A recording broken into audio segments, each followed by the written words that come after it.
గోదావరి కావేరి అనుసంధానం పేరుతో కేంద్రం గోదావరి పోలవరం బనకచెర్ల పేరుతో ఏపీ సర్కారు తెలంగాణకు ఆయువు పట్టైన ప్రాణహిత ఇంద్రావతి జలాలను చెరబట్టే కుట్రలు చేస్తున్నాయి.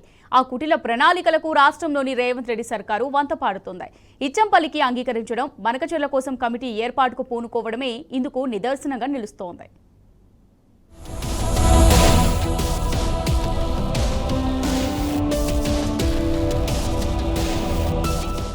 ఓవైపు గోదావరి కావేరీ నదుల అనుసంధానం అంటూ కేంద్రం, మరోవైపు Godavari Polavaram Banakacherla GB link project అంటూ ఏపీ ప్రభుత్వం రకరకాల అడుగులు వేస్తున్నాయి. ఆగమేఘాల మీద ప్రాజెక్టులు చేపట్టేందుకు సిద్ధమవుతున్నాయి. మరోవైపు చుక్క నీటిని వదులుకోబోమని ఛత్తీస్గఢ్ కుండ బద్దలు కొట్టింది. రెండు ప్రాజెక్టులకు మళ్లించేందుకు సరిపడా నీటి లభ్యత ఎక్కడుంది అంటే ప్రాణహిత ఇంద్రావతి జలాలే కళ్ల ఎదుట కనిపిస్తున్నాయి. ఆ రెండు నదుల జలాలను తన్నుకుపోయేందుకు అటు కేంద్రం, ఇటు పొరుగు రాష్ట్రం ఏపీ ఎత్తులు వేస్తున్నాయి. జీసీబీ లింక్ ప్రాజెక్టు అసలు మర్షమివేనని నీటి రంగ నిపుణులు ఘంటాపథంగా చెబుతున్నారు. తెలంగాణ జల హక్కులకు తీవ్ర విఘాతమని తెలిసిన కేంద్రంలోని మోదీ, ఏపీ చంద్రబాబు అడుగులకు రేవంత్ రెడ్డి నేతృత్వంలోని కాంగ్రెస్ సర్కార్ మడుగులు ఒత్తుతుంది. బసకవల్ల ప్రాజెక్టుపై అన్న కాంగ్రెస్ ఇప్పుడు ఇచ్చంపల్లికి కూడా అంగీకారం తెలపడం అందులో భాగమేనని స్పష్టమవుతోంది.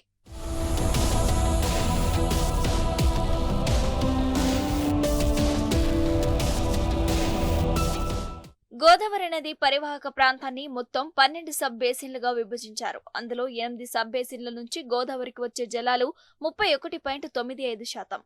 ఇక G9లోని ఒక ప్రాణహిత సబ్ బేసిన్ నుండి 26% జలాలు గోదావరిలో చేరుతాయి. అంటే ప్రాణహితలో ఏ మేరకు జలాలు అందుబాటులో ఉంటాయో అర్థం చేసుకోవచ్చు. అటు తర్వాత G10 సబ్ బేసిన్ అయిన లోయర్ గోదావరి అంటే SRSC నుంచి పోలవరం వరకు మధ్య గోదావరిలో వచ్చి చేరే జలాలు 7.19%. G11 సబ్ బేసిన్ లోని ఇంద్రావతి నుంచి 22.93% జలాలు గోదావరికి వస్తాయి. సూటిగా చెప్పాలంటే గోదావరి నీటి లభ్యతలో ప్రాణహిత్, ఇంద్రావతి జలాలే 48.93% ఉన్నాయి. ఇక ఇంద్రావతి జలాలను అటు ఒడిశా, ఇటు ఛత్తీస్గఢ్ రాష్ట్రాలు కూడా వాటా మేరకు వినియోగించుకుంటున్నాయి. ప్రస్తుతం ఒక్క ప్రాణహిత నుంచే నికరంగా జలాలు గోదావరికి వచ్చి చేరుతున్నాయి. ప్రాణహితలో ఏడాదిలో 300 రోజుల పాటు కనీస వరద ప్రవాహాలు కొనసాగుతూ ఉంటాయి. ఏ సబ్ బేసిన్ లోనూ వరద ప్రవాహం మొదలు కాకముందే అంటే వర్షాకాలం ప్రారంభంలోనే ఈ బేసిన్ నుంచి వరద ప్రారంభమవుతుంది. ఈ నేపథ్యంలోనే ప్రాణహిత జలాల భరోసాతోనే కేంద్రం బీసీ లింక్ ను, ఏపీ సర్కార్ జీబీ లింక్ ను తెర మీదకు తెచ్చాయని నీటి రంగ నిపుణులు వివరిస్తున్నారు. ఆ ప్రాజెక్టు వెనుక అసలు మర్మం ప్రాణహిత ఇంద్రావతి జలాలను కొల్లగొట్టి కుతంత్రమేనని గణాంకాలతో సహా వివరిస్తున్నారు.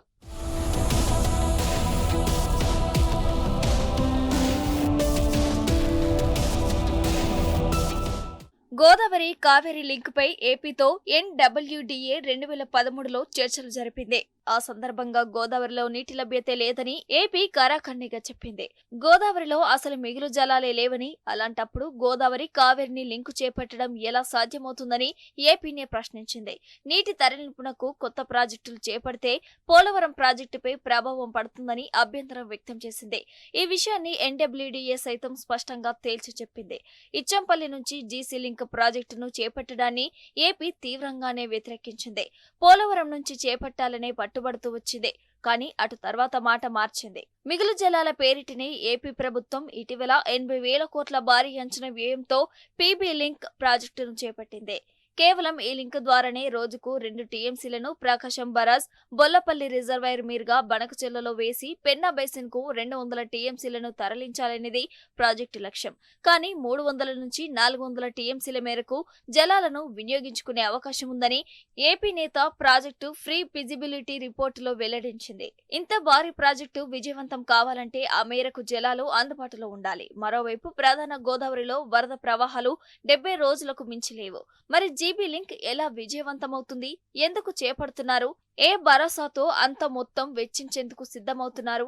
అంటే కేవలం ప్రాణహిత ఇంద్రావతి నుంచి దిగువకు వెళ్లే జలాలనే లక్ష్యంగా చేసుకుని ముందుకు పోతున్నట్టు స్పష్టమవుతుంది. అయితే ప్రతిపాదనలను జాతీయ సంస్థలు వ్యతిరేకిస్తున్నా కేంద్రం మాత్రం ఎప్పటికప్పుడు దన్నుగా వెలుస్తుంది. కేంద్రం ఇచ్చిన భరోసాతోనే తాజాగా NWDA నిర్వహించిన సమావేశంలో గత వాదనలన్నింటినీ ఏపీ తిలోదకాలిచ్చింది. నిన్నటి వరకు వ్యతిరేకించిన ఇచ్చంపల్లి ప్రాజెక్టుకు అదే ఏపీ గ్రీన్ సిగ్నల్ ఇచ్చింది.